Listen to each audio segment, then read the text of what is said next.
Welcome to Vishwarupa.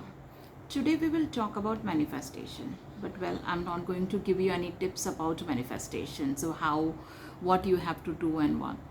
We will talk about the things which we shouldn't be doing during the manifestation. Manifestation on Earth. Earth is a planet where all your desires you can fulfill. It's a planet works on the emotions. Your emotions, your feelings should be there. Earth is the only planet where your feelings are very high, very strong. The people who have a very strong feeling, they can manifest anything and any time. For example, for a mother whose only child is in a hospital and it's very critical, her focus is totally on her child's health. She will put her day and night, everything on her child's betterment. Her feeling will not change. She will not get diverted toward, oh, this movie has come, I'll go. This thing has come, I'll go. I'll see my serials and everything. No. She will totally focus her 24/7 time on her child's health. The same way, if you want to manifest something, you have to focus on your feeling. But what happens when we start manifesting? 1 day, 2 day, 3 day, 5 day, we put our feelings, but then something else comes in between and we get diverted towards that. It's like a story. A small boy wanted to play with his father hide and seek. Father said, I'll hide. You search me. The child was searching his father, and after 10 minutes he saw something and he was playing with that toy. So father again said, search me, I'm here. Then again child said, okay, I'll search. After 10 minutes again he found something and he got stuck there. Father said, search me, I'm here. But again and again child was so distracted by some or the another toy and not able to find his father. The same story goes with us. We know that manifestation works, but our mind, our focus is not there on the desire what is there. That's why our manifestation doesn't work. Secondly, as per the Vedas, it says that if you plant a seed during the Amavasya, the new moon time, you can manifest anything. It's a simple logic. If you want to plant a seed, what you'll do, take a soil, put a seed, and again layer of a soil.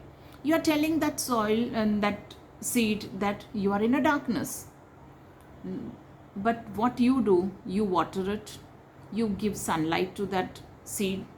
The same way, what we have to do is we have to plant a seed and then we have to give a water, faith of our water, our focus, the sunlight.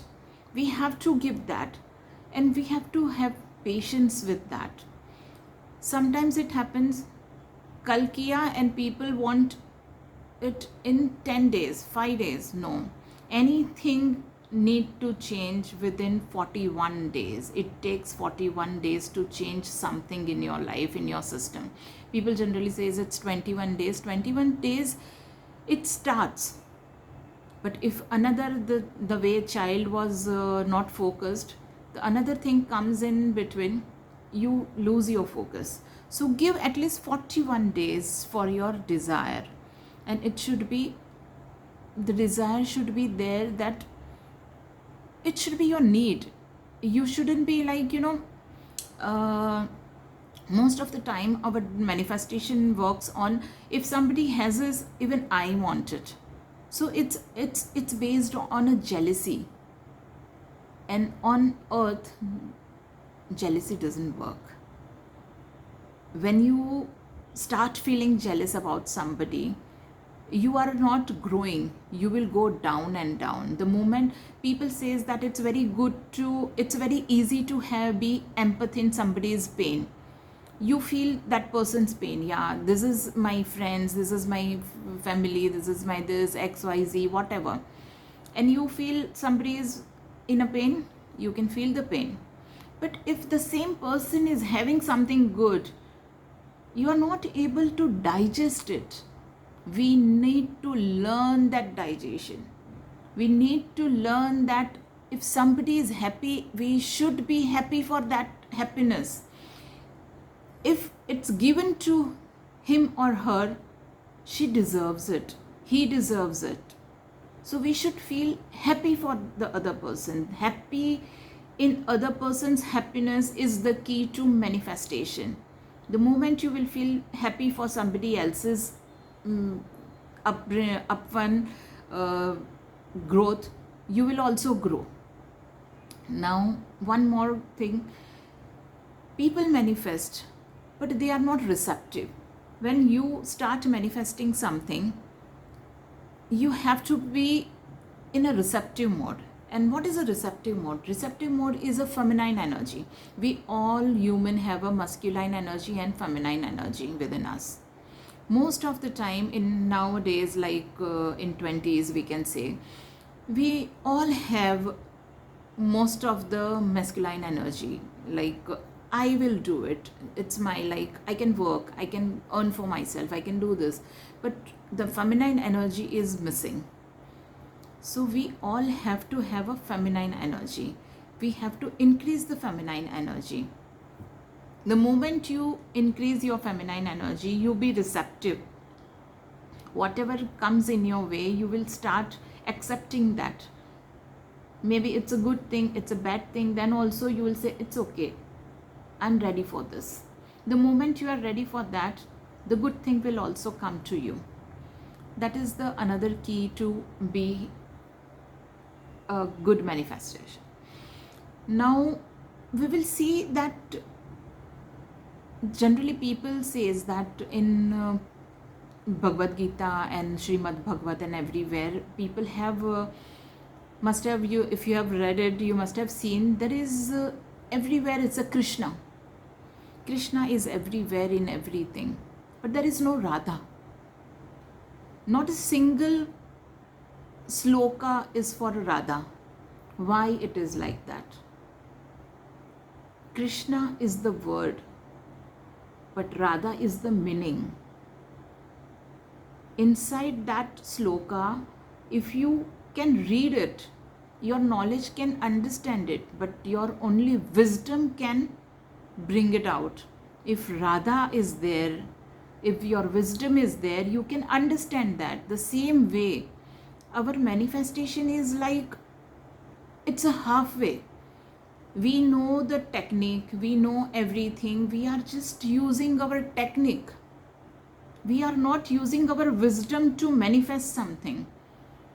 Krishna ही कृष्ण है, राधा कहीं है ही नहीं, because we are not able to understand the words, what is there.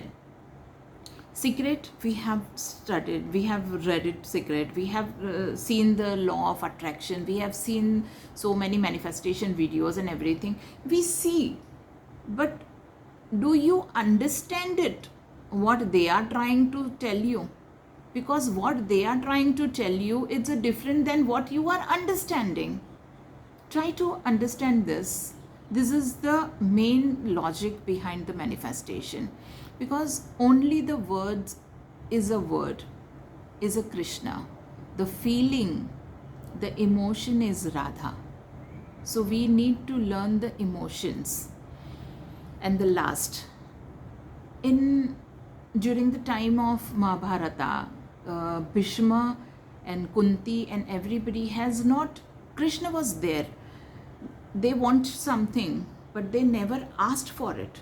They never prayed for it, that I want to pray for it, that Krishna, please help me, please do this, give me this. Instead of that, they have used a stuti. Stuti is a thing that stuti means you give gratitude to the God. You give good words to God, that you have helped me a lot, you have done this to me, and you have given this to me. It's like a gratitude. So they all have given a gratitude. During the Mahabharata time, when Aswathama has killed all the Panduputra, and then he went after Kunti's granddaughter-in-law Uttara, who was pregnant, and that time Kunti has done a Kunti Stuti. So she always said that, Lord Krishna, you have saved me from this, you have saved me from there, you have helped me this, you have helped me in that. Not a single word she asked for it, because she knew that he is Krishna. He knows everything, what is needed and what is not needed. He will do that, whatever it is. But I will thank God that all these years you have given me so many things, and I am grateful for that. Are we doing that? Before asking something, are we sending a gratitude to the God? No, we are not. We need to start giving gratitude to God instead of asking for the manifestation, because your manifestation is your desire, your utmost desire. And it says that, God, what you have given me, what your plan for myself, I reject. And I asked for the things what I like on this earth. I'm more intelligent than you. I don't like your plan. It's like that. I don't want to make you feel that you shouldn't be doing any manifestation. Instead of manifestation, write down your desires, what you want. Put it down somewhere in your mandir or anywhere. And then do stuti. Give gratitude to the God that I am sending it to you. Do whatever you like. I am ready for it. I am receptive. If you are giving me, I am receptive. If you don't give me, I am receptive. I will not complain about it. But still you do stuti, you do send gratitude to the God. Accept God's plan for yourself, rather than asking God that this is my plan and please make change in your plan. I think you understood what I am trying to tell you.